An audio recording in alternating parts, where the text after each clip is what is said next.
no, Steve, no. Hey, man. Uncle out here, man. And newest TNA superstar CM Punk. Welcome back to Going in Raw with the laziest Halloween costumes you're gonna see the side of the Mississippi I'm line. embarrassed to be sitting here with the lack of effort from me. You know, here's the thing, Larson, and I'm gonna try to speak loud because this mask is Just muffling. take the mask off. Just go ahead, take the mask off. I give the you mask permission. off? Take the mask off. Can I do this first? Yeah, do the For whole the do your audio thing. listeners, I'm doing the Uncle Howdy thing. I'm Uncle Howdy. Yes. Today. Oh, Alto wants me to do the CM Punk X. I don't have the tape, but there we go. You got the tattoo sleeves. It's clobbering time in the impact zone. I've got the mood lighting, man. Yeah. Look, man, here's the thing. Last year when we did the Brawl Out press conference, I feel like that was peak Halloween costume. Just about anything else is a step down from there. It was absolutely amazing. Oh crap. Wait, can you say something real quick? Sure, I'm talking. Oh, good. Okay, sorry. I didn't know your mic was on my end of things. So yeah, that was awesome. There's no way we can top that. So like my philosophy is why try, you know?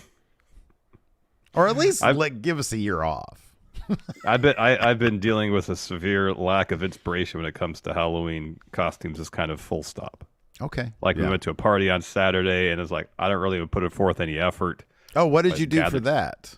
So my wife was in a race, I don't know, a few weeks back, and so the bib she got for the race was number 666. Exactly. Yeah. And so I took my CM Punk wig I had last year and kind of put over my face. And I had like a workout shirt with a hood, and I put her runner's vest on it, and the bib, and the pocket of the bib, I put my phone. It was playing the Van Halen song, "Running with the Devil." Okay, that's mildly. That's there's some thought there. Did anybody know what it was? No. Okay, yeah. No, Lacey and I went to a party on Saturday. We dressed up as Clarence and Alabama Worley from True Romance. Yeah. And not a lot of people knew who we were, but we thought it was cool. We looked pretty cool. I mean, the pictures. I mean, it was pretty spot on. Yeah, I was happy with that one. I was happy with that, but like, I'm not going to do that here because they're not wrestlers.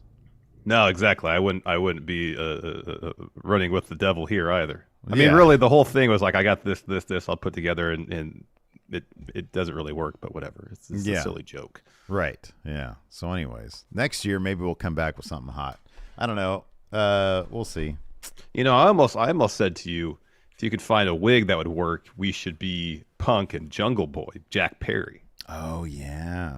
Yeah. But that's just kind of repeating to a degree what we did last. Next year, we just need to be Money in the Bank 2011 because you do Punk, I do Cena. Yeah, I guess so. And then you can have the spinner title, and you could be doing the kissing thing, all that stuff. You know, I got like a 10-pack of these tattoo sleeves, and I can only find 2 of them. I spent like money on it. Not like ton, but more than I really should have, considering I at best would wear them once a year. Or Pipe Bomb. You could be Pipe Bomb. You could wear the Austin shirt. Stone Cold shirt. And I can have like a green screen of like because he was all slumped in the corner of the ring. Yeah. So next year. Something like that. We'll forget all these. Or the Del Taco Cowboys. We could do that. I think that's a great idea, or the Del Taco Doppelgangers. I think that's Brie Marie gave me that idea for last night. Yeah. That'd be during good. the stream last He's got to night. buy the cowboy shirt with the tassels on it. Mm-hmm, right, exactly. Done. Yeah, done. Anyways, happy Halloween, everybody. Of course, Halloween. we're here. Talk wrestling, not our uninspired costumes. Right. I like this flannel, though. It's very comfortable. I'm going to keep it It on. looks comfy. It is comfy. Happy Halloween, everybody. On this episode of Going In Raw, now that we're 4 minutes deep, we're going to be talking about last night's WWE Raw on the road to Crown Jewel. We're going to be doing our Crown Jewel live watch along. Our predictions are going up later on today, so be sure to keep tomorrow morning. Oh, sorry, tomorrow morning over at the Friendo Club Wrestling episode channel. of Guess the Meltzer ratings is going up today. Ooh, so be sure to subscribe to the Friendo Club Wrestling channel because that's a lot of fun. We're going to be doing that. And then, like you said, tomorrow predictions this weekend. They got a match on the kickoff. So like 9:30 a.m. Pacific, noon 30 Eastern. Oh, that's early. We're going to be doing our live watch along. But we're going to be getting out early, That's true. Although there's like 8 matches altogether, so 7 on the main card. remains to be seen how long that pay-per-view is going to be. But if tradition holds over the past year or so, it's going to be around 3.5 hours. Could be a good one. They really bring it for the Saudi Arabia shows. We got to figure an experience greater than or equal to WrestleMania, Steve. You got that right. And we got to figure out what charity we're going to be. Yes, I'm looking at that tomorrow. I think we got some pretty I think you and I could probably come up with something cool. There's a lot going on in the world right now, so we can come up with something pretty good. Absolutely. But yeah, so we're going to talk about that. But first, Larson, you're drunk. You're dressed up. You're not drunk. You're dressed up. Yet. Look at how he perks up when I say you're drunk. He's like, hold on, what? Okay, let's get started. Where's my beer? Yeah, I know. Oh man, like you started without me. This was great. So you're dressed up as the man CM Punk himself. We got a little bit of a there you go, Punk Daily. Punk Daily tonight. We're gonna have some Punk news right now. It's clobbering time. There you go. So Eddie Kingston was on the Adrian Hernandez show. He was recently interviewed by Adrian Hernandez. Yeah. And was asked about CM Punk's AEW departure. And this is what he had to say. And I'm going to read this transcript because I love doing my Eddie Kingston voice because I love Eddie Kingston so much. Yeah. These transcripts come to you from House of Wrestling. That's right. House of Wrestling. You know what House of Wrestling? They love CM Punk. He's my sweetheart. That's not the quote. Here's the quote. Quote is this. I didn't know what anyone else in the locker room felt, and I didn't care. That's how I felt. I didn't want him there. Me and Punk don't like each other, and that's fine. You're not going to like everybody you work with, you know what I mean? Do I wish he was still in AEW and I wish it worked out differently? Yeah, because he helped the company. But other than that, I don't give a fuck what he does, you know what I mean? Because me and him never got along anyway. End quote. Yeah, I think he said there was a little bit more of that. He said, what was it? It was something like, hold on, I retweeted this thing. Oh, something to the extent of, we didn't I don't dislike him. Yeah. Here it is. Me and him never got along anyway. We don't have to be best friends to fight each other. It makes it better when we're not best friends, when we have to fight each other. I don't wish him bad, but I don't wish him good either because I don't give a fuck. That's it. So there you go. I'm kind of surprised that it's been like, I don't know, since he's been gone, there hasn't been more people sort of opening up about Phil. Yeah. I mean, this is pretty consistent with what I feel like what Eddie was saying to Punk to his face when they were in that short little program together. Yeah. That minus the expletives, of course. He's not going to let him say fuck on AEW television, but otherwise, I feel like this is something he would totally say to CM Punk's face.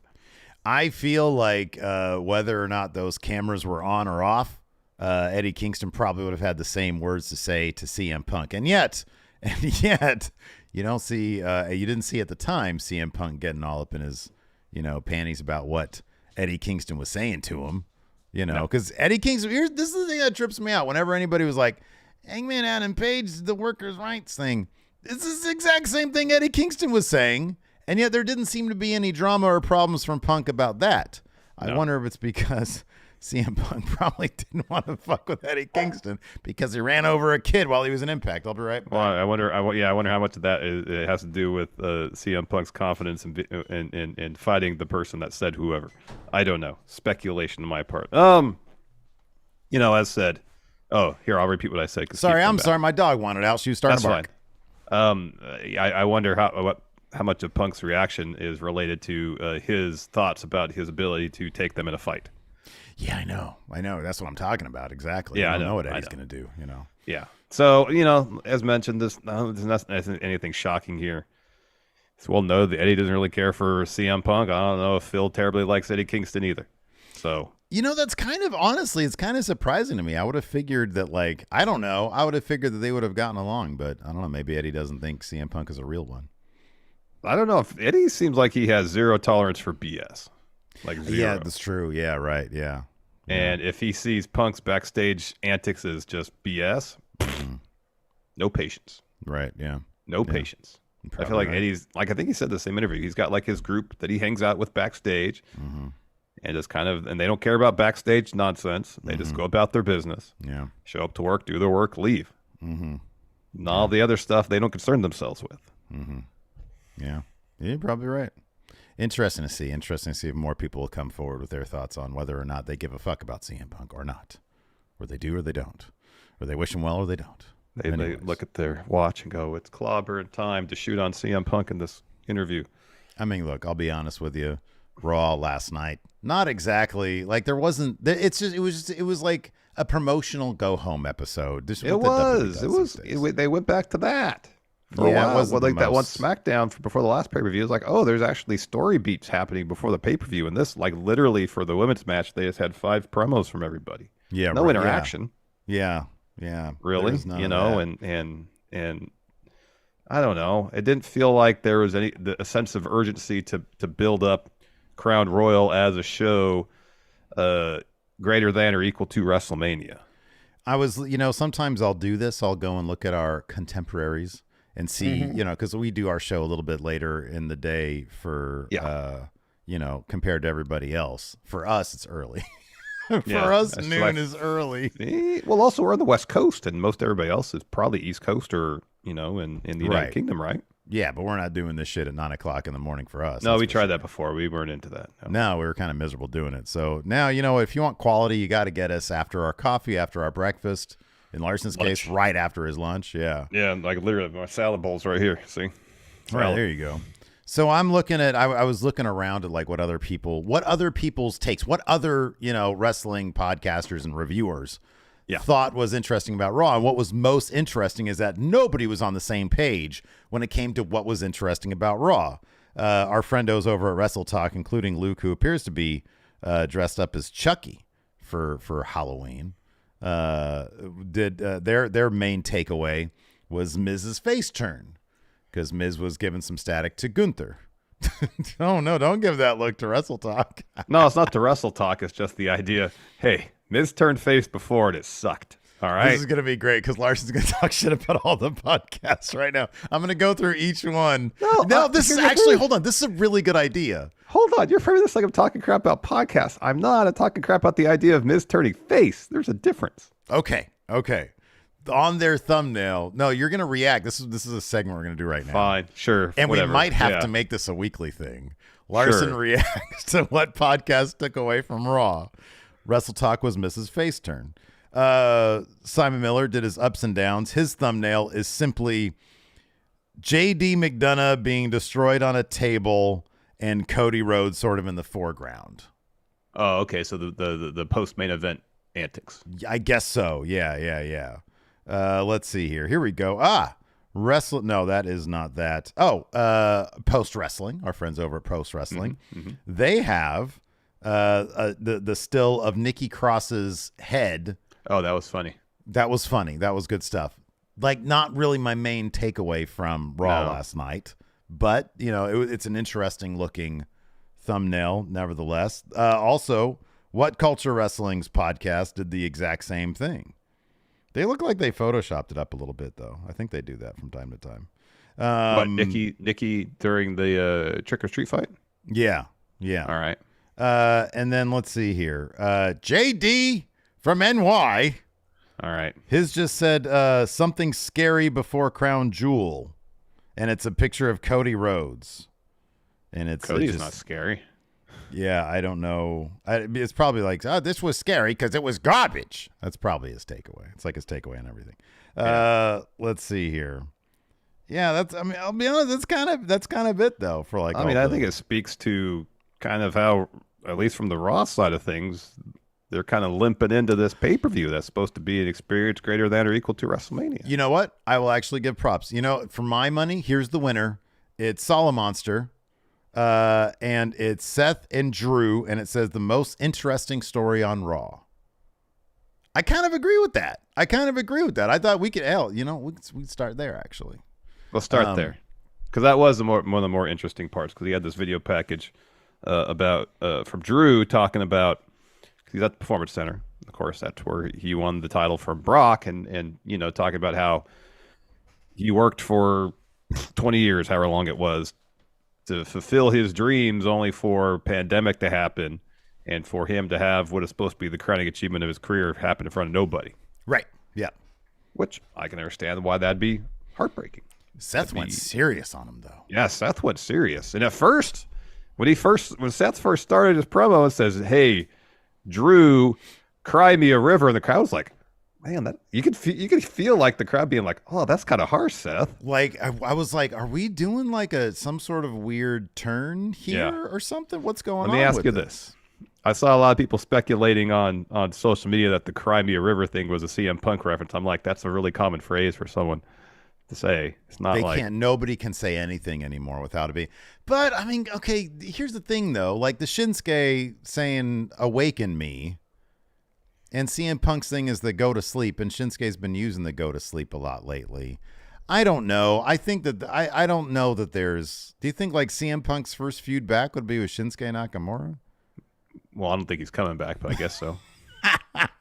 Don't you know he's going to TNA, man? Oh, that's right. He should. He should. Totally should. That'd be great if he went there. So yeah, I don't know. But anyways, but then Seth was like, "You think you had it bad?" There's people that lost their jobs, didn't know when they're gonna eat next, didn't know when they were out of the pandemic. Their loved ones, yeah, yes, no, I know. And that was real. It got heavy, yeah. Like I was kind of surprised that they went so heavy on that, especially like with Drew's video package, how it showed all the news bulletins. Like they really kept it how it was, and I really loved it. I thought it was really, really well done. And we talk often on the show about how opponents need to sell each other. Roman Reigns, no matter who he's fighting, he sells them. He's like, this guy poses a threat to me. And Seth Rollins saying, if you're able to take this title away from me, you're an accomplished person, and if you're able to take this away from me, I'll say, good job, champ, just like I did in 2021. He's putting over what Drew is capable of. Mm-hmm. But at the same time, and I kind of feel like it lends credence to my theory that Drew is totally going to lose at Crown Jewel. And the truth of what Seth Rollins is saying is going to be one of the things that really bites at Drew McIntyre. The truth of what Seth is saying is really going to bite at Drew McIntyre, because Seth is right. It's like, no, we get it, Drew. We get it. And that's fucked up that you had to win that championship by yourself in front of nobody. But could have been a lot worse, because a lot of people had a lot worse during the pandemic. A lot worse. I like that level of realism. I thought it was relatable, Mm-hmm. Something that they didn't run away from. No. Yeah, totally. Another highlight of Raw, Creed brothers made their main roster debut. An impressive debut. We've seen them put on stellar tag matches in NXT, so it's no surprise that they're putting on some impressive performances, getting the win over Alpha Academy. So much for Alpha Academy going after those tag titles, huh? Yeah. Well, at least Gable didn't take the pin. It's true. In this situation. Otis has been taking a lot more pins lately. He has been. Yeah, maybe that lends credence to your theory that he could be still in the contention, in the running eventually for the Intercontinental Championship that Gunther holds. I thought it was a really good debut from them. The crowd seemed to like that they got the win. Is there any, do we have any idea? I know Sean Ross Sapp was supposed to have some sort of report on the Creeds. Well, there was a couple, I can't remember exactly where they were from, so apologies, but there was some outlets saying that this was pretty much their main roster official call-up. Oh, that's cool. Okay, they got a tag title match because, they're not tag champions. They got a match on NXT tonight. Okay. So who are the tag champions on NXT? Is it Gallus? No. Is it, who is it? It's not the Dyad. Is it the Creeds? I think it was the Creeds. Is it the Creeds? Oh, it's Chase U. That's right. Oh, they just won it. I saw that. Just won them. I watched that too. From the family. That's right. Oh, that's right. You Tony watched Dean. it and you didn't know? Does that surprise you at all in the least? Hold up to you. Hold up that you, baby. Let's talk about what's actually on the thumbnail that isn't CM Punk and Eddie Kingston. Sure. And that's Damian Priest. This guy seems on such uneven footing right now. Oh, he seems miserable trying to be part of Judgment Day. That segment backstage where they're all getting raw towards the end. He was all, but no one's looking. It was just serious face.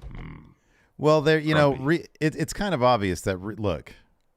I think Rhea's doing that thing where she's like, look, the charter of Judgment Day is there's no leader, right?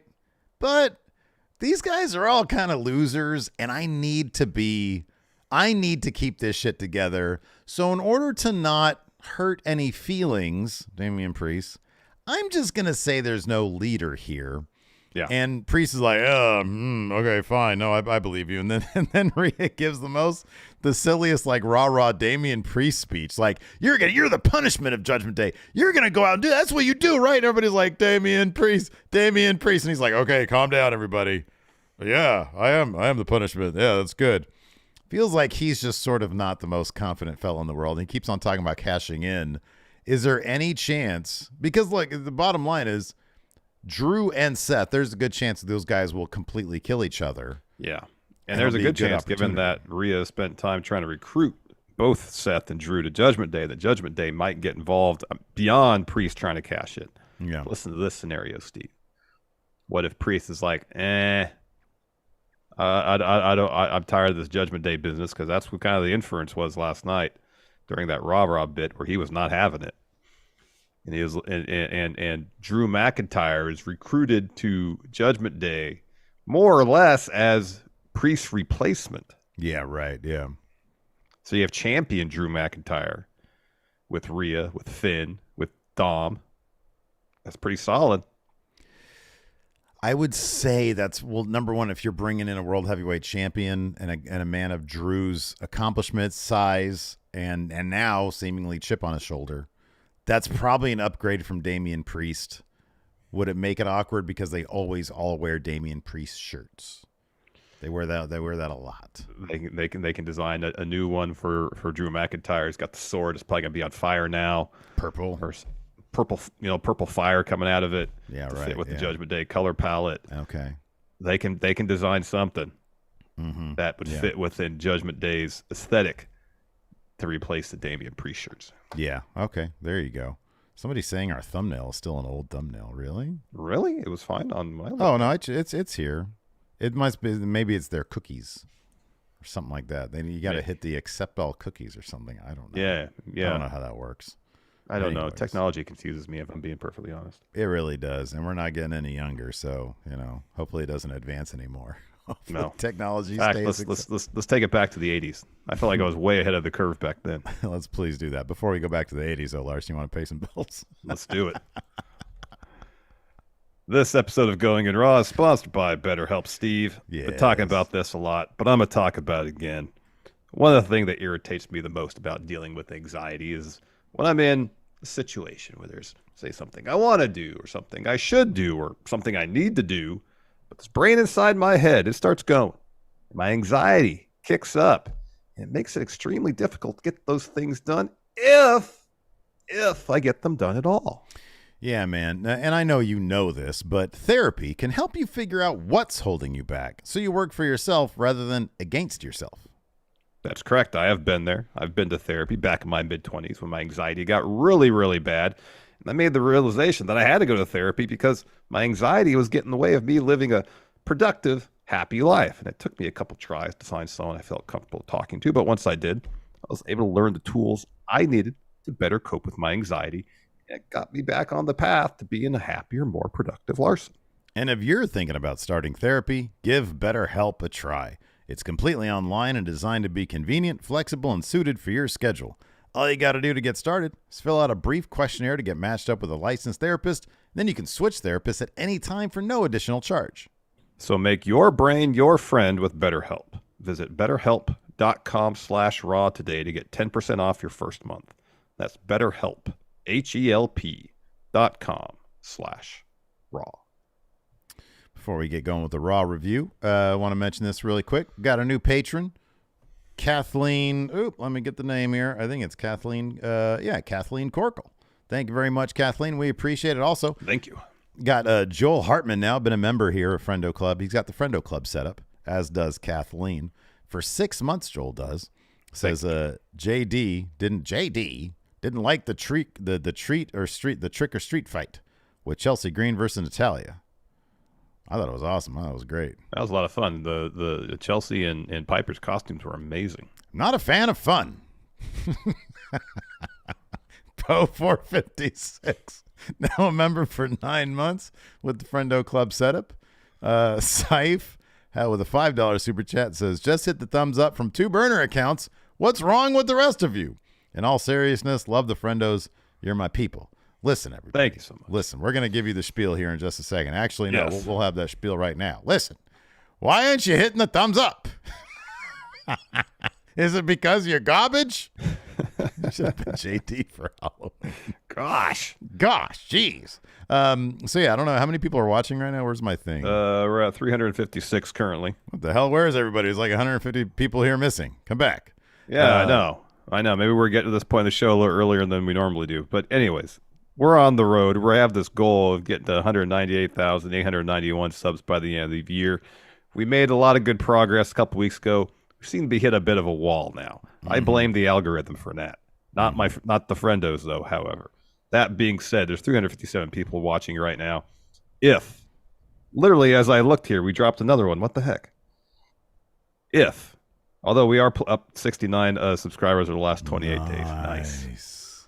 So, anyways, if you're watching and have not subscribed to the channel, please help us get to 198,891 subs and subscribe now.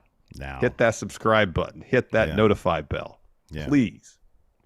We're asking you for our help. Makes us feel good. It does. We got goals. We want to try to achieve these goals. We want to get to 200,000 sooner rather than later. I mean, it took us like 4 years to get over 198,000. Right. I don't want to take another 4 years just to get the extra, 1,200 subs. Yeah. Once we get to 198,891 to get to 200,000. Yeah, no, exactly. I feel the same way. Talking about those YouTube channel members, the Friendo Club setup, and Kathleen Corkle, the newest patron. Let's talk about the Friendo setup. You know, man, there's this thing called the Tribal Chief setup. Larson, that's exclusively for specifically, Roman Reigns. It's very specifically not for anybody else. Specifically, especially Seth Rollins. He doesn't get that. You know what Seth Rollins could have? The Friendo Club setup. That's right. Patreon.com/Steven Larson or click join at YouTube.com/Steven Larson. Bonus shows, which, by the way, the bonus shows, we have a whole library of them going back years now, almost a decade. We got a lot of bonus episodes. We've got question threads, and we've got the big predictions challenges. Of course, there's still time to get in on the prediction challenge for this coming Crown Jewel show this weekend. That's right. A bonus predictions challenge is coming up, and that's when we offer up bonus points leading into the next Week of Champions, which is Week of Champions 3. John Hosey, who's here with us in chat, is going to be putting up his Big Blue Predictions Championship on the line at Full Gear and Survivor Series. And yeah, so you can participate in that with the Friendo Club setup here. Indeed. YouTube.com/Steven Larson. Click join. Patreon.com/Steven Larson. And while you're clicking stuff, hey, if you're watching here, whether it's live on VOD, click that like button, please. I'm asking you. We need your help. You like having over 200 likes. We're already at 99, and we're only about a half hour into the show. We got the whole Raw review left to do. Let's get up to 200 by the time this Raw review is over, please and thank you. Whoa, wait. You mean to tell me there's 392 people right now watching us live, and we only have 100 likes? That's correct. What's wrong with 292 of you? Why haven't you hit like? Are you dumb? Is there something wrong with your brain? My goodness gracious. Did you graduate? What's going on here? What's happening? Did you graduate? Are you a big dummy? Hit the like button. If you don't hit the like button. All this, we have got a single like. We got at least 3 while I was being cool with people, and you come berate people, and we lose 7 viewers. You know what you sound like right now? You sound like a dummy. Listen. Hit that like button. My goodness gracious. There we go. Up to 112. Thank you, everybody. Look at that. I just shamed 12 people. No, you berate and shame them. Oh, man. They know it's out of love and greed. Yeah. So thank you, everybody. And 200 likes, please. If we can get there by the end of the video, that'd be swell. Hey, we want validation. That's what we really want. You want to watch me cranking in the bathroom? Hit that like button. No. That's not part of the deal. Gosh darn it. No, Dick Slavitt. No, JR. All right, let's talk about Raw, I suppose, at this point. So Raw kicked off, according to these notes, with Chris Garrix.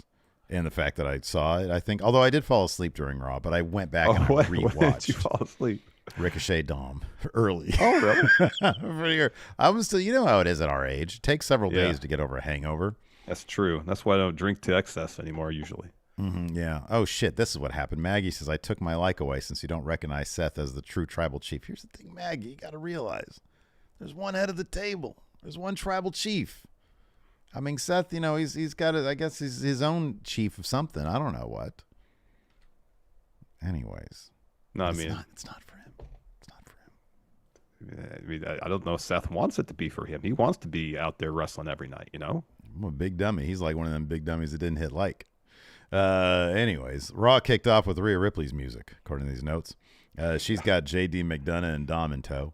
She comes down. She says, welcome to Monday Night Raw, the show that the Judgment Day runs. She says, we prove it every week. It's not just a saying. We've taken care of everyone who stood in our way. Last week, Priest shattered Cody's ankle, and that's just the beginning. Tonight, Dom, my Latino heat, is going to butt down Ricochet. Of course. He's going to butt down Ricochet and remind him not to beat down Ricochet and remind him not to disrespect Judgment Day. Then we've got J.D. McDonough, the loser, who's going to remind Seth Rollins what it feels like to be an enemy of the Judgment Day and going to have a losing effort because that's all that guy does. Yeah, he's a losing wrestler. She continues on, says, as for Seth and Drew, they got some decisions to make. Whoever decides to side with Judgment Day, it depends on who's going to walk out of Crown Jewel a loser, like all of you, and J.D. McDonough, or the World Heavyweight Champion. She says, speaking of Crown Jewel, I have the odds stacked against me. It's me versus 4 of the baddest women in WWE, but for me, that's just another opportunity to prove to all of you who the most dominant woman in WWE is. That brings out Sami Zayn, who proceeds to cut a promo on Judgment Day that might have been referring to something else going on in the world, Larson. Yeah, entirely likely. Rhea, though, when Sammy music hits, just yells, God damn it. That was great. Yeah, that was pretty good. She was not happy. She's awesome. So Sammy makes his way out. He says, I know I wasn't exactly invited out here, but I am so sick of hearing you talk about power, about how Judgment Day has all the power and all the championships, but how you run Monday Night Raw. Let me explain something to you in case you haven't learned what you haven't learned in the last 6 months. My entire career, my entire life, I have fought people like Judgment Day, people who think like Judgment Day, people who only care about power because you care about power. You think you can do whatever you want. You can be as ruthless or as cutthroat as you want, oppress whoever and whenever, all in the sake of power. If that's your game, fine. But understand, if that's your game, then my name is not Sami Zayn. It's rebellion. It's resistance. I will fight Judgment Day, whether it's 1-on-1, 2-on-1, 3-on-1, 4-on-1, and 5-on-1. As long as there is a breath of air in my body, I will fight. I will fight Judgment Day and everything you stand for until Judgment Day is no more. Now, the one thing you're kind of doing is underselling the passion in his voice. He was the intensity, screaming yes. this, the intensity yes. in Sami Zayn. And if I'm Judgment Day, I'm sitting there, I'm like, Sammy, we're just a pro wrestling faction, but I'm sure you got a lot on your mind right now. So go off, man. So anyways, Rhea laughs and says, Sammy, hilarious. You can resist all you want. It doesn't matter. We don't need the numbers when it comes to you. So if management says it's okay, go 1-on-1 tonight against Damian Priest. Dom says, you know what, Mommy? Let's teach him a lesson right now. They drop their mics as Ricochet's music hits, one and only. He runs down to the ring and helps clear it. Everybody goes to leave, but JD attacks Ricochet. He gets sent way over the ropes. And then Ricochet tries to, like sort of fakes a punch. He loads up a punch on Dom, and he just like backs down, falls to the ground basically at the mere thought of a punch from Ricochet. Yeah. And then they sort of gather themselves before Ricochet versus Dominic Mysterio happens. Yeah, we go to commercial. We come back. We get that match. Fun bout. Dom gets the win, as expected, thanks to some Judgment Day interference. So the finish saw Dom go up to the top rope looking for a frog splash. Misses that. Ricochet with a super kick. He heads up top. Rhea gets on the apron. And then JD distracts Ricochet. That allows Dom to roll up Ricochet. Handful of tights to get the win. And leg up on the rope as well. Yeah, he did. Yeah. He did the whole thing. So yeah, afterwards, Ricochet pretty much immediately wipes out JD with a super kick. Hits a recoil on Dom. Stares at Rhea, who drags Dom away from the corner. JD rolls out. Judgment Day heads up the ramp as Ricochet music plays. So they left kind of upset. They're going to talk about that a little bit later. Yeah. After that, we had a little DIY video package because they face Imperium tonight. This is a lot of really, really well done video packages. I feel like Triple H has evidently stepped up the video package game. Beefed up the production department, huh? It seems like it, yeah. So up next, we've got the Alpha Academy versus the Creed Brothers. We had a Raquel Rodriguez video package. Everybody in that Fatal 5-Way coming up for the Women's Championship got a little video package. Yeah, they're all making the case why they're going to walk out of Crown Royal as champion. Yeah. Alpha Academy versus Creed Brothers was up next, like you said earlier. Seems to be the Creed Brothers call-up here. So that's cool. That's good for them. Yeah, this match was really, really fun. They sort of have done everything they can in NXT. Anyways, they've been tag champions. They were able to weather the Diamond Mine storm. Yeah, because remember originally in Diamond Mine it was Tyler Rust, Stokely Hathaway, Roddy. Was Roddy originally Diamond Man, or wasn't there somebody else? It was. Oh, what's his name? I forget. But eventually it was Roddy. Damon Kemp was in Diamond Mine. That's right. Yeah, that was after that though. Yeah. I thought the original Diamond Mine was somebody besides Hachi Man was in it too. Yeah.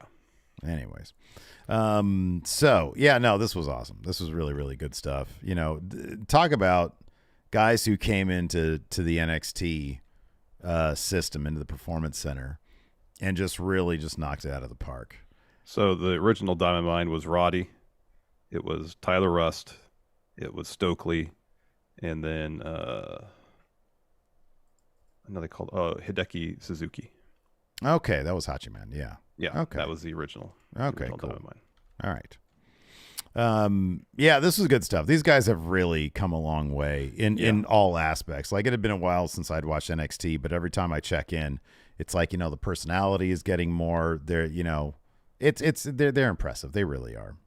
I mean, athletically in the ring, like 5 matches into their NXT run, is like, oh wow, it's coming together for them. Like the first 2 matches they had were like pretty much the exact same.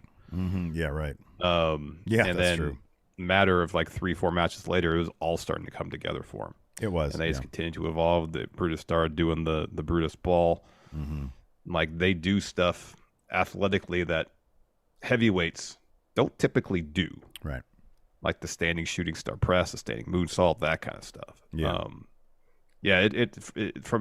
Especially from an in-ring perspective, it's all come together for them, and they're getting a lot more comfortable on the mic and becoming a lot more convincing and genuine. Yeah, I agree. But this match was tons of fun. Putting Gable in the ring with the Creeds is a great idea because they're all, highly accomplished amateur wrestlers. I mean, Otis is too, for that matter. Yeah. So down towards the finish, you got Otis and Brutus in the ring. Otis catches Brutus when he jumps off the middle rope, hits a world's strongest slam, covers. Julius breaks that up with a 450, but then Gable follows with a moonsault on the other 3. So all 4 of them are down. Maxine Dupree gets on the apron. Ivy comes over and pulls her off. She gets on the apron. Well, then Maxine pulls her off. They start arguing.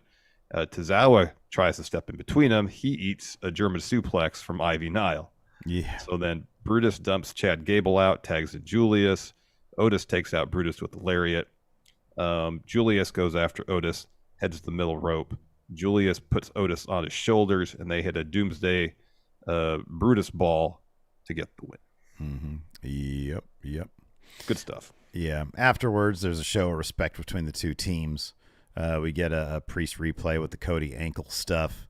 And then backstage, this was great. Priest and Finn are chatting, and somebody knocks and says, "Trick or treat." And Finn's like, "What?" And then he says, "Come in." He says, "Come in." And then the New Day walk in, and they're dressed up like the Judgment Day. Kofi is dressed up like Priest. He's got the elaborate thing on, and Xavier Woods is, of course, Dom. Yeah. And so he's like, they're like, "Trick or treat." And so Woods says, he said, "You get it?" "Yeah, guys." And Kofi says, "We're the new Judgment Day." And then Woods says, "Trick or treat." Finn grabs a piece of candy out of Woods' stash. Yeah. And Kofi opens up. He's got like a little takeout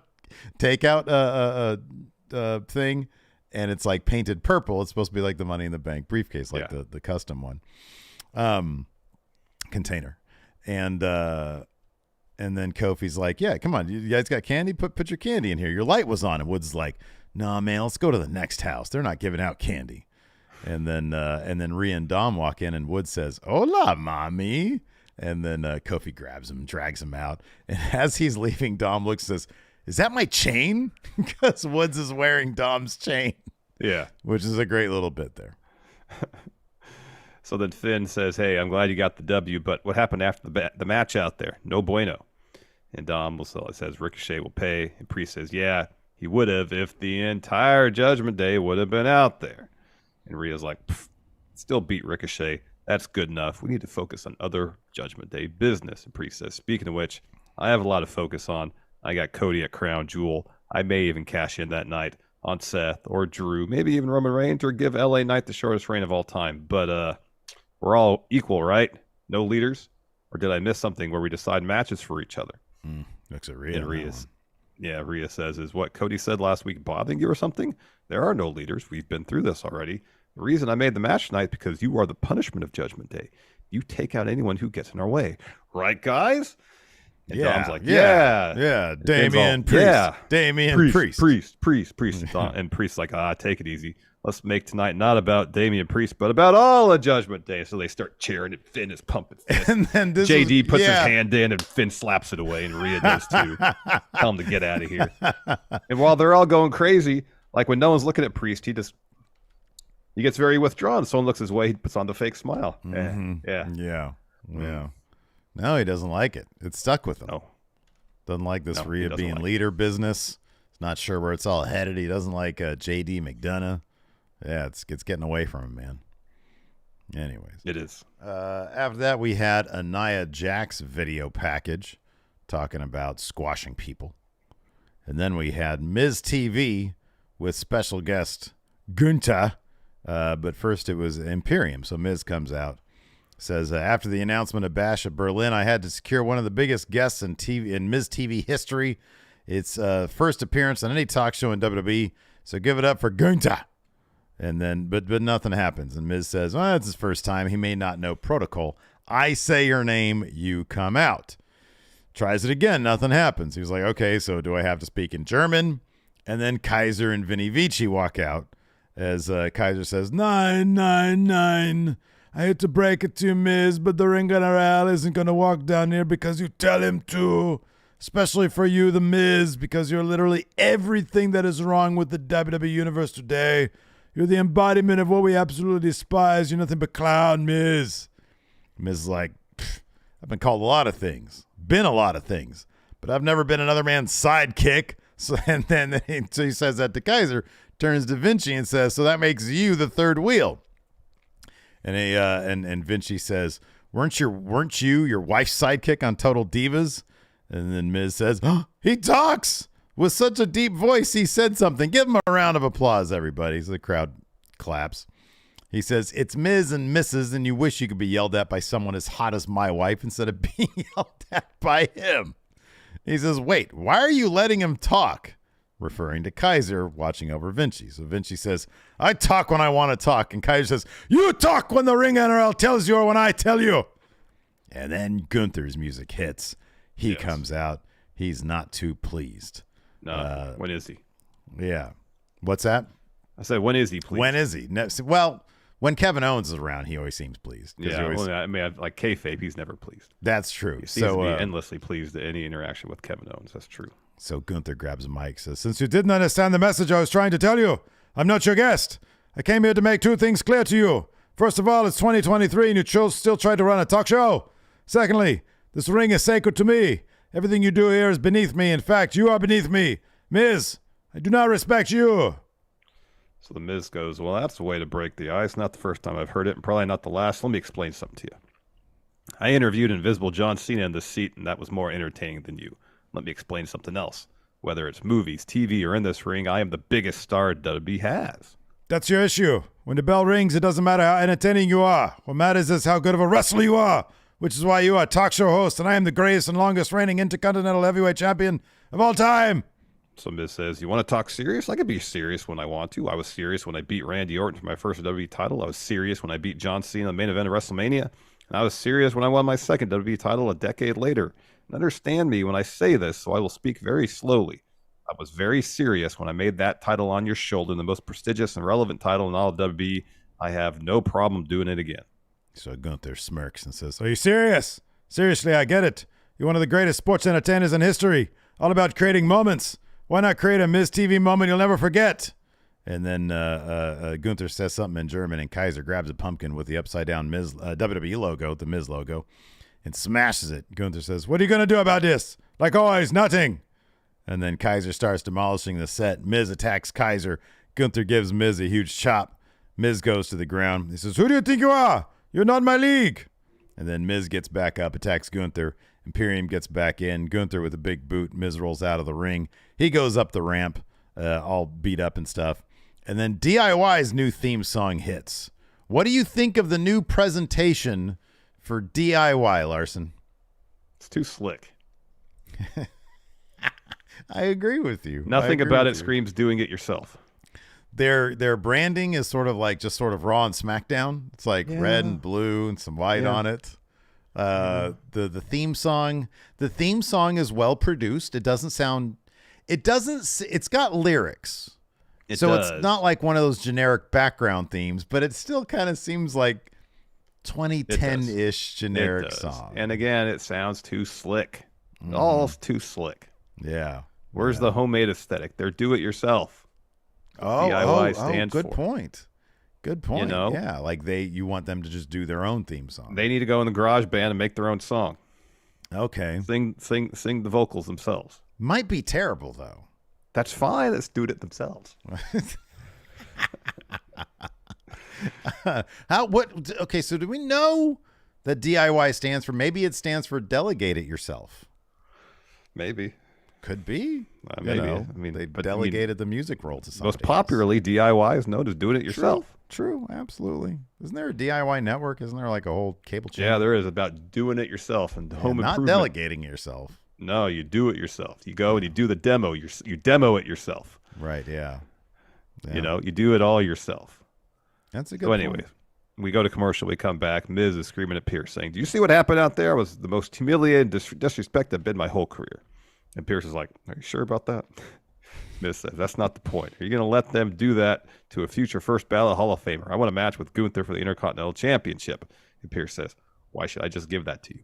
And Miz says, do I need to rattle off my credentials? I'm thinking to myself, Pierce, please stop him from talking now because you hear this ad nauseum. So he names them off. Massive eye roll from Larson. Pierce says, I can't give you a straight title match, but I can give you an opportunity. In fact, I have a meeting with someone who has the same exact thing in mind. And Miz says, who? And you hear a voice bellow, me. Bronson Reed. He steps in. He says, unless you have a problem with that. And Miz says, didn't you already get an opportunity? Well, be my guest. Just know I'm the one taking the title off him. He walks off, and Reed and Pierce continue their conversation. It was actually pretty comical the way Miz said, didn't he already get an opportunity? Because it was true. Mm-hmm. Mackie says, Bronson Reed snooze. They got to do something with that guy. We should put together a list with like 10 superstars WWE still really needs to do something with. Yeah, I know. Because he'd be kind of towards the top. Austin Theory would be number one. Theory would be on there. I mean, they don't do anything with Candice LeRae. Well, this week they did. She got knocked the fuck out. We're going to talk about that here in a second. Yeah. First, let's talk about her husband, Johnny John. And Tommaso Ciampa, delegate it yourself, versus Imperium. It's too bad this reunion didn't happen 3 years ago because it'd been pretty exciting. Hey, you know what? I say this because you're absolutely 1,000% right. You're 1,000,000,000% right. They never got to finish their story, but here's the thing. They're getting it now, and they've been waiting so long for this, and I think they're so proud that they finally get to do that. Yeah, and look, I'm not gonna. It's not a slight against them. I'm not. It's not something I'm trying to. No, they're throw great. Shade on DIY. I think Gargano and Ciampa are great. It just feels like, to a degree, if you follow their story, unless they can come back, find a storyline reason to come back around to it, it feels like that moment has passed. You're 1,000% right, but let me ask you something, okay? So you got Ciampa, he's on main roster. You got Gargano, right? Yeah. How would you? So you would not have put them together the way that WWE. Obviously, you wouldn't put them together the way that not WWE. the way they did it, because. Would you have put them together? Would you have preferred them to sort of be separate for a while, but on the same brand, perhaps, and then they sort of do the thing where it's like, oh, we have history. Like it was just like they just came together all of a sudden. I know. They got beat up in the locker room and Ciampa was down there nursing his head the whole time. Yeah, I agree with you. I think that they should have like came back around to like have them first. Yeah. Something. Like the moment doesn't feel as earned as it should. You know what I mean? So it doesn't feel as a fan watching and knowing their journey, it doesn't feel fulfilling to me. It's because here's the thing. There was so much unresolved between the two of them. There was. And then now they're like, yeah, the greatest thing about Ciampa and Gargano wasn't their tag team. It was the feud. It was such a good feud. The feud was good because they were a great tag team. But the feud was like an all-timer story until it wasn't. Until injuries and Vince got involved. Yeah. So, yeah, you're right. There was like a giant chunk of time and story missing to get back to this point. And that's, I think that's what I'm getting at anyways. Yeah. No, I don't disagree. This is a good match. And you can't quibble about their in-ring ability. Oh, terrific, yeah. Like I said, their packaging is a bit too slick for my liking. Like, they should be the ones backstage sewing up their own gear. They should be doing everything themselves. And it's like falling apart. Mid-match, Gargano's like trunks just fall off. Yeah. It's like, oops, I gotta take that back to the sewing machine, fix that. Yeah, Gargano Ciampa like leans over and the back of his tights split. So it's just asshole everywhere. Ciampa has a history of wearing tights that seem a little on the tight side. Mm-hmm. Yeah, right. Yeah. Yeah. This is all lower beneath the waist nudity is what you're essentially advocating for here. Yeah. Yeah, essentially. So DIY gets the win. Pinned Vinci, of course. So Vinci misses a moonsault. Ciampa hits him with the running knee. Gargano tags in. They hit meet in the middle. Gargano covers to get the win afterwards. Kaiser is just absolutely disgusted with Vinci. Hey, if their pants fall off and everything, they can respell meat in the middle to MEAT. There you go. There we go. Perfect. So then we have a Nakamura video package. He says, "I'm still looking for the next sacrifice. Where are you? Do you want me to choose you, or will you choose me? Go ahead, step forward, awaken me. What are you afraid of? Poke the lion. That is what a strong, brave hero does. Do it. Show yourself. I am waiting." Who's he talking about? CM Punk. Nah. He says, awaken me. It's a GTS. Yeah. No, I don't know. I legitimately don't know. Like, who's the top hero on Raw? Who's the top hero on Raw? Cody? Yeah. Does Cody have anything that's like, referencing going to sleep? Crossroads. What does he say here? Think about the lyrics of a song. Where are you? Well, I have them right here up on the thing. No, I'm waiting for me to start the show.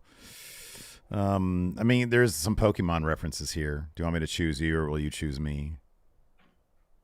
Mm-hmm. What are you afraid of? Poke the lion.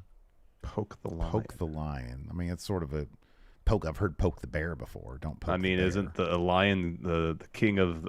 Oh yeah, kingdom. Yeah, the jungle. Yeah, kingdom. Yeah. Okay, there you go, Cody. Yeah, that makes sense. It's a win for Cody, but it's like Nakamura. They're trying to build him up to be kind of strong. Yeah, that could be cool. Maybe after the Priest match, he'll come out and give him a big old Kinshasa or something. Yeah, he hit him with the GTS. Mm-hmm. We'll still think, CM Punk's coming. So they have a Candice LeRae video package. I felt so bad for Michael Cole because he referred to Candice LeRae as Candice Michelle, and they come back from the video package. He's like, all right, give it to me, Wade. he had a good sense of humor about it because he made some other reference to it later. But him and Wade, they really have some good. I love that they're letting them just be themselves. I know they were laughing all through the trick or treat fight. That was a lot of fun. Their commentary was so much fun. Look, it's a hardcore match now. Oh my God, the dreaded candy corn. Mm-hmm. What a corny finish this is. Oh, So we had Candice Michelle versus Xia Li. Candice LeRae.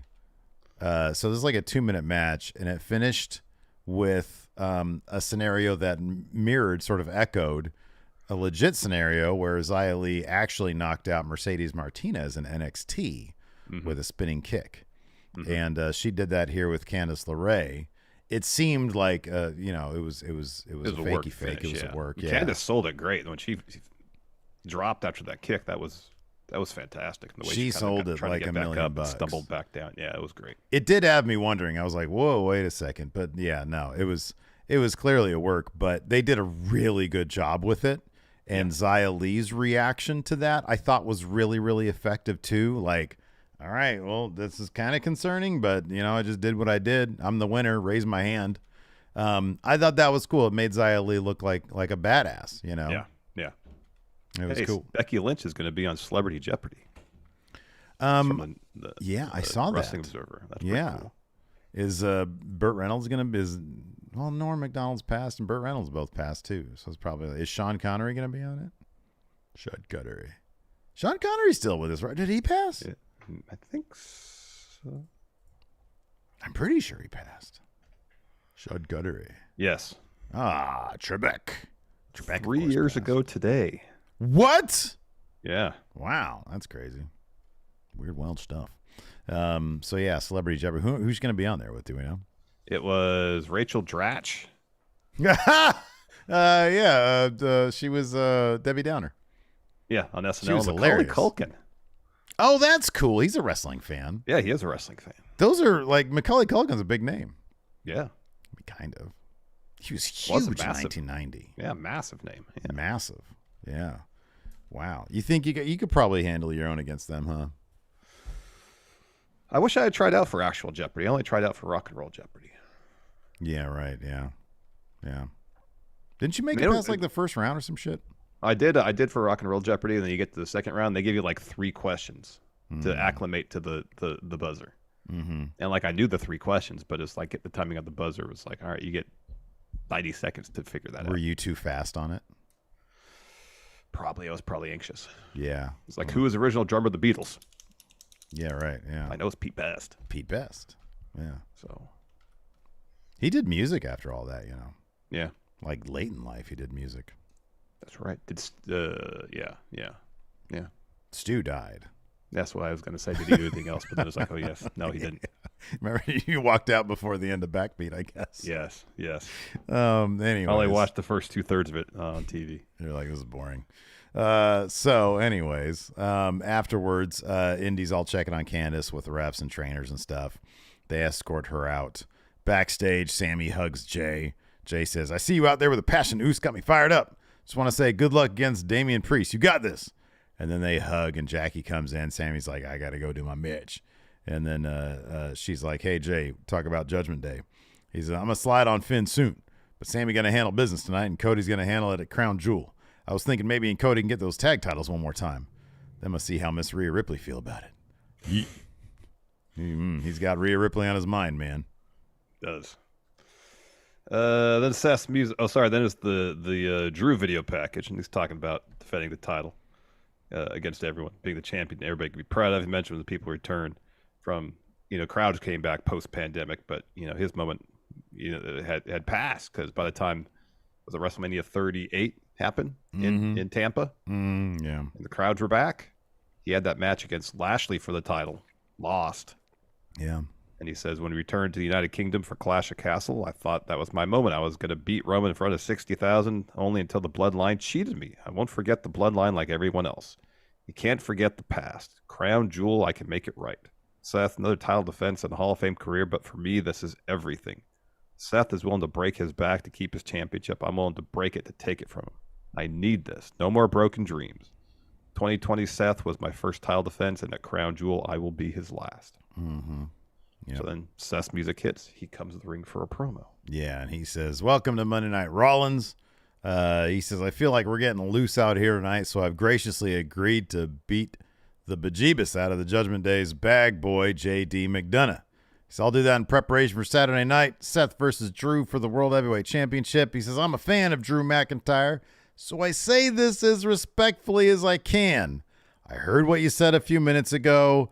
Boo freaking who? That guy was like, yeah, I was like, whoa, wow, that's kind of harsh. yeah. He says, cry me a river, you big Scottish baby. You want to flashback to 2020? All of us were suffering in some way. All of us were fighting battles in some way. A lot of people had it worse off than you. They didn't know when they were getting their next paycheck or when they were going to get groceries or get to see their loved ones again. Some didn't get to. So excuse me for not feeling sorry for you that you didn't get to win the title the way you dreamt it. You want to blame everything after that on the bloodline, your failures and shortcomings? I say, cry me a river again. Get in line. Get in line with guys like Sami Zayn. I don't like him, but Cody Rhodes as well. You don't hear them asking for pity, do you, Mr. McIntyre? But I will say this. You are a hell of a champion. This Saturday, if you can beat me, if you can pry this from my waist, I'll be the first man to shake your hand and call you champ just like in 2021. I ain't the same guy you beat back then. The Messiah is long gone. I'm no longer the architect. There's a reason people sing my song. There is a reason. And then JD ambushes Seth from behind, lays in some boots, and punches. The ref runs down, breaks it up, asks Seth if he wants to fight, and Seth's just sort of annoyed by it.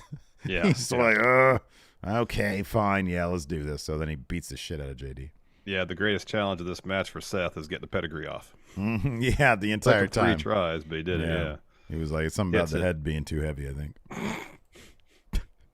Hits it, stomp, Seth wins. He's really testing out the integrity of that ring right there, man. Stomping that head into the ring.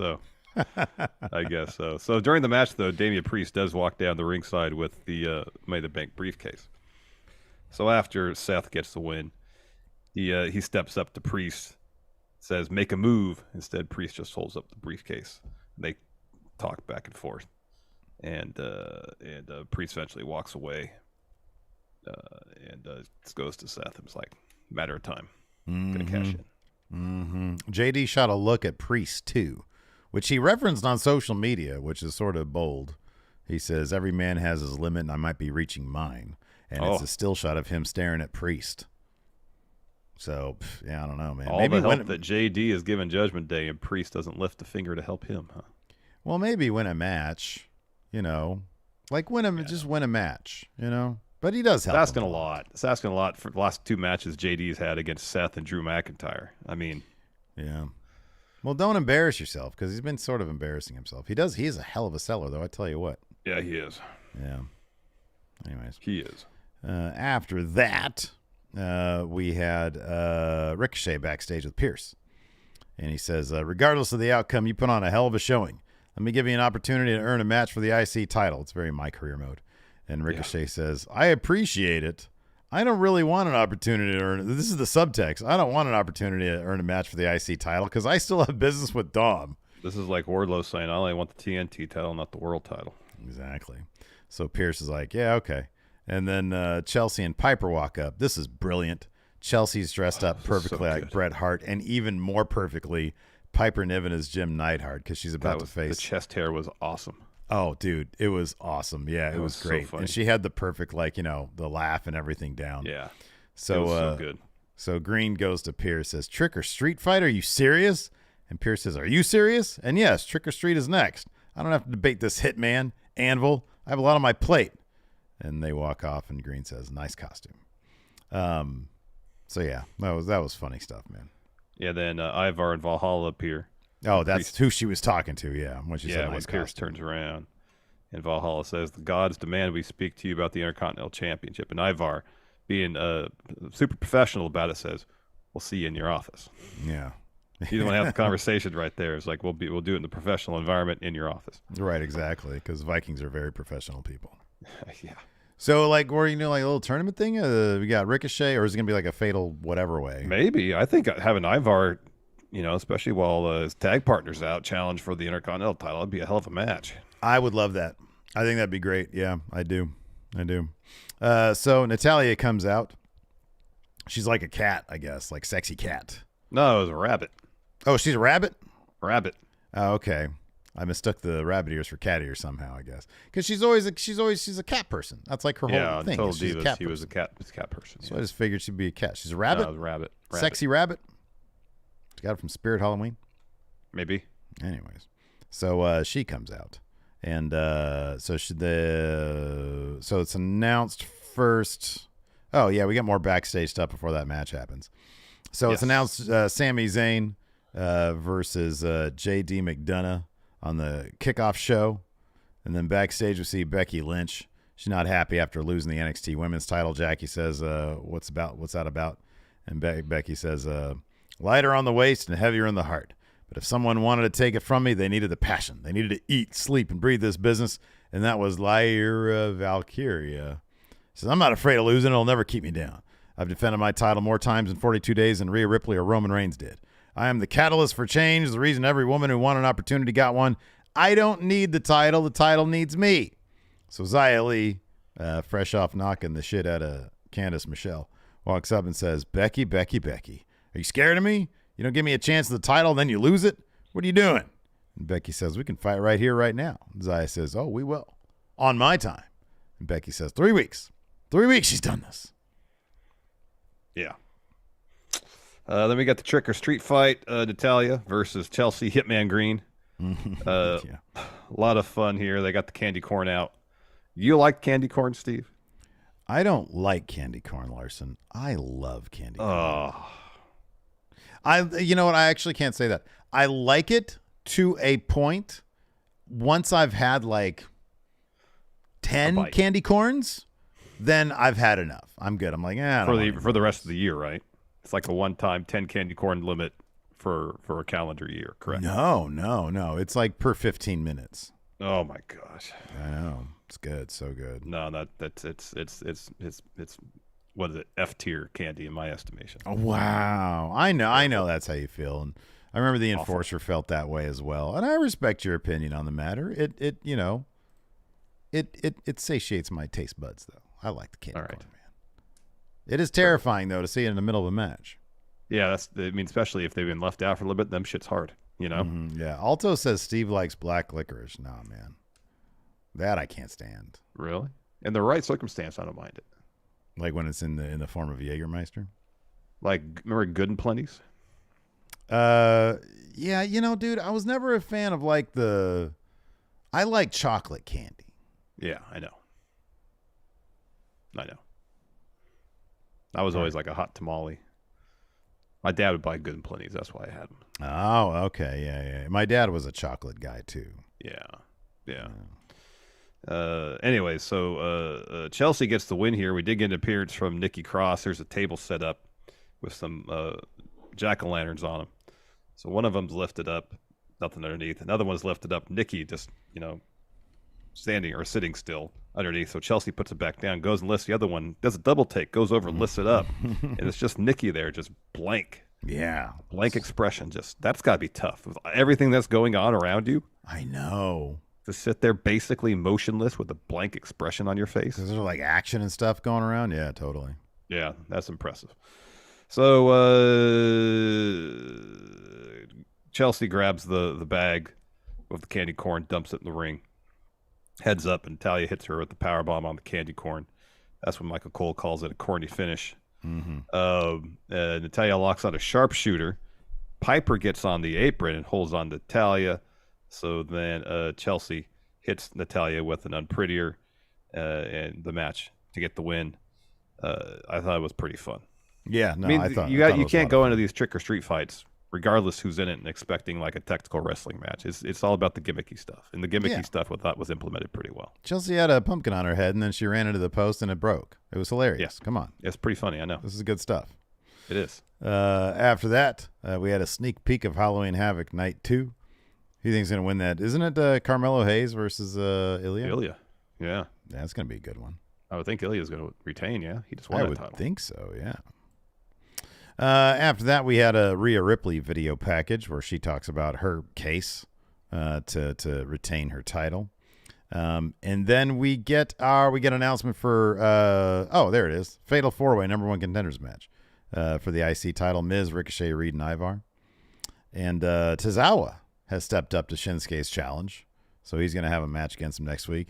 If they actually give that the time, that should be a killer match. Yeah. I don't know, given that Tozawa's kind of a little bit in comedy territory, if they're going to let him do his thing. If they let him cook, that's going to be a killer match. It's going to be great. It's going to be great. Then we had our main event, Damian Priest versus Sami Zayn. What do you think about Jay causing the DQ here? I mean, I get it. They didn't want anybody. They didn't want Priest to lose. They didn't want Sammy to lose. They had to find some way out of it. But like Jay comes out to make the save, so it's a one-on-one match again, and he gets in the ring. He just super kicks Damian Priest to cause a DQ. Damian Priest should win because Sammy can afford to eat a loss. After his impassioned promo, he probably should have lost this one. And Priest needs to look good going into Crown Jewel. So, yeah, when that happened, I was a little like, what? And then Sammy didn't really seem to care. So, that was a little weird, yeah. It was a little strange. Before that, really fun match. Mm-hmm. At one point, Priest even busted out his old finisher, which was Crossroads. He called the Reckoning, same move. Yeah. Looks in the camera and says, Cody, your reckoning is on Saturday. I do that move too. I do that move too.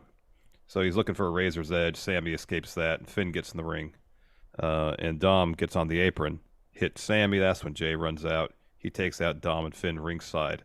So it's an even match at this point. One-on-one. Instead, Jay gets in the ring, super kicks Priest. Priest wins by DQ. So then Jay goes over and check on Sammy. Dom and Finn get in the ring. They take out Sammy and Jay. They're beating him up. Cody's music hits. He runs down the ring. Of course, he makes the save. Slams Priest onto the announce table. Jay takes out Finn, and he and Sammy double team Dom, take him out. Jay and Sammy hit stereo dives over the top, take out Dom and Finn. And that's when Cody hits Priest with a crossroads. Sorry, clears off the table. He hits JD with the crossroads. Sorry. Crowd chants one more time. He obliges. One more crossroads for JD. Table. Cody grabs the mic and says, "Hey, Damian, last week you wrapped a chair around my ankle and tried to take me out. You were unsuccessful. I got back up. That's my story. The guy who gets knocked down and gets back up. What's your story? 6'6", 20-year pro. You got a briefcase that you're a whisper away from immortality, and you're not the leader because you're a walk behinder. Oh, wow. You walk behind Finn, behind Rhea, even Dominic Mysterio. Ooh, oh, no. When you think it's someone else, oh, it can't be Cody Rhodes. Let me tell you, it's always me. I'm back on my path, and this Saturday, my path goes straight through you." Yeah, man. Cody finishing the story against Damian Priest. Nah, man. This is part of the story. This is the path. This is a beat. Merely a beat in the story. Yeah, this is a chapter break. Anyways, would you like to answer some questions? Yeah. Yeah, I don't know why. On my YouTube, I uploaded the thumbnail again. And so, like, on this thing here, it has the right thumbnail. Yeah. Then I go, oh, now it's the right thumbnail. Okay. All right, good. For a second, I was not. All right. Oh, we got the Ashen Chevalier renewing the membership for 3 months, saying, yeah. The Ashen Chevalier. And then we had some super chats here, too. Will here says, "I love how Triple H is showing care about the women's division. It's good to see. We know Vince didn't care. It's great that Triple H is putting in the effort to get women who weren't on the show on a regular basis, get them involved in stories. Give them, have stories for them. So everybody's got a story when they're on the show. It's great to see. Yeah, I agree. Just give them a little bit more time, maybe. Give them a little bit more time. Agreed. Let's see here. Sorry, Will here also says, "I'm willing to give Triple H time because Vince came back in the weeds, so Triple H storylines got pushed out the door." Yeah, I agree with that. Yeah. Ski Walker says, "Is Shinsuke building to an open challenge at Survivor Series? If so, what are the odds of it being either Punk or Randy?" It's more likely Randy. Much more likely Randy. Don't see it being Punk. He's going to go to TNA. He is. See? That's what your costume is foretelling. Yeah. This So lazily put together costume. No, it's great, man. Stuff I had laying around. That's great. Here, I'll do my Uncle Howdy. There you go. Alex This is Foster mine. says, if Jay won't beat Roman for the title, who do you guys think he could beat for it down the line with it still being satisfying? Jay should beat Seth because Roman has never beat Seth for a title. Oh, that's good. Yeah. Stan68 says, could John Moxley end up being the next Terry Funk for longevity and crazy matches? Here's the difference. Terry Funk was like this dude, depending on the era in which you knew Terry Funk, he was something completely different. And Moxley's kind of always, even when he was Dean Ambrose, he was just sort of like neutered. He was a watered-down Moxley. version of John Moxley, yeah. Yeah, exactly. He was quirky Moxley. The pun hit wonder asks, what would a televised going in Raw Steven Larson contract signing look like? Spread of Del Taco on the table. Lots of farts. A TV playing Wrath of Khan. Mm-hmm. And an amicable contract signing. Yeah, until someone farts. Yeah, then I flip the table. Then it all goes south. Because someone is you. Yeah. Someone is me. Yes. Blind Mask says, which wrestlers do you see being the next 3 world heavyweight champions after Rollins? Priest.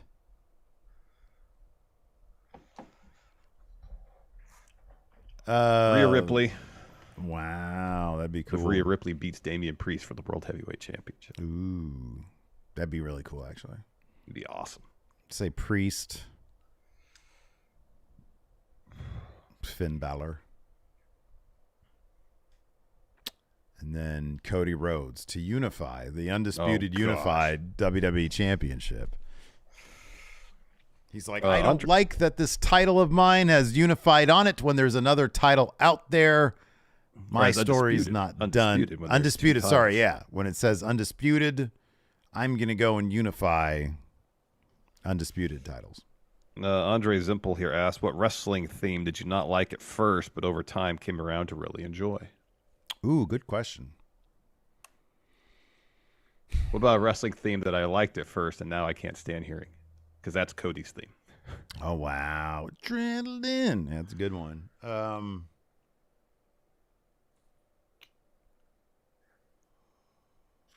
going to say Judgment Days. At first, I was like, this is, don't like it. Oh, that's a good point. I needed to get used to that. Now I love it. And I think part of it is because at first I didn't like Judgment Day. Now I like them a lot. Mm-hmm. Yeah. That probably has something to do with it. Yeah, it is a really good theme. If you believe yours is the only way. Let's see. Disc Golfing Goon asked, between Seth and Gunther, which title reign ending is going to feel like a bigger deal, or does it depend on who they drop it to? I mean, at this point, Gunther is going to feel like a huger deal because he's had it for 500 plus days, the longest reigning Intercontinental Champion. He's had it for a very, very long time. That's going to feel like a massive deal. Yeah. Year and a half or almost 2 years getting to the point. And he has got so there's no evidence he's going to break down. Seth's story right now is he's breaking down. He's going to lose that title at some point. Yep. Mr. Sinister asks, say CM Punk never got injured or the brawl out never happened. How would AEW look right now? Who would be the current champ? And if not him, then who would they have beat him for it? I think MJF would be champion right now still. I think Punk was going to have it till MJF beat him for it. I agree. I don't think there would be much of a difference. The Collision, did you see the Collision rating? Yeah, not great. Not great. Didn't get over 500,000. No. For like a pay-per-view level main event. Seemingly got barely over 4, didn't it? I thought it was like 470. Oh, was it 470? I thought it was 417. So. I could Still be not wrong. over 500,000. It was not good. Not pretty. Not pretty stuff. I mean, it was up against Game 2 of the World Series in college football, but still. Wasn't good. Let's see here. Patrick Cheeseman says, what's the so bad it's scary storyline that sticks with you? So bad. So bad it's scary? What does that mean? Like, how could they have ever done this? Like Katie Vick? We just did like a... Yeah, we did a whole thing. Creative botches. DJ Hawk has a question for you. Says, putting aside Steve's enormous love for Cody, was a Cody Damian promo really the best closing shot for a go-home show? Yeah, it was great. I don't know. It wasn't a very compelling Raw. Like, No, you it know, wasn't. they're just like, yeah, we got a lot to do over the next week.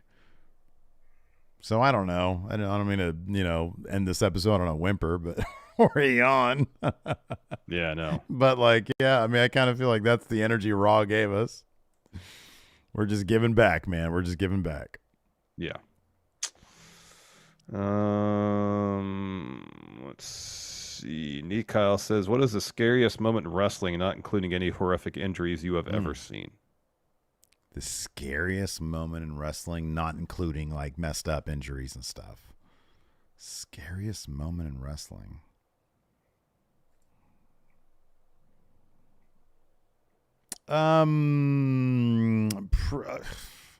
I don't know, but like, so in recent history, and because we're taking injuries out of it, Yeah. when we found out that Vince was at the Raw after Mania and he was running things, Yes, that's a good example. because it was like, wait, we had good stuff. Now he's back and he's there, and like it was terrible. That Raw was awful. That was awful. He had sat. Remember, it was 40 minutes before he got the first match, and then it was a squash match, and then a bunch more talking. Did we do a watch along of that did. one? Oh my God, yeah. We haven't done a watch along since. First Raw after Mania with Triple H in charge, and we were like, "This could be. Maybe we'll get some No. call-ups and something exciting will happen." No. Nope, none of that. Yeah, nope. No way, man. Anyways, that's going to do it for the show today. Thanks, Oh, everybody. hey, we're going to be on the Fightful Roundtable later That's today, right. 3 p.m. Pacific, 6 Church p.m. of Friendos, Eastern. because Alex Yeah. is going to be there too. Alice will be on there as well. So tune into that in about an hour and a half. Yeah. Well, by the time the show's up, probably about closer to an hour. For the audio realm especially. So hope to see you all there. Yeah, hopefully we'll see you guys there. Thanks for watching. Till next time, we'll see you around.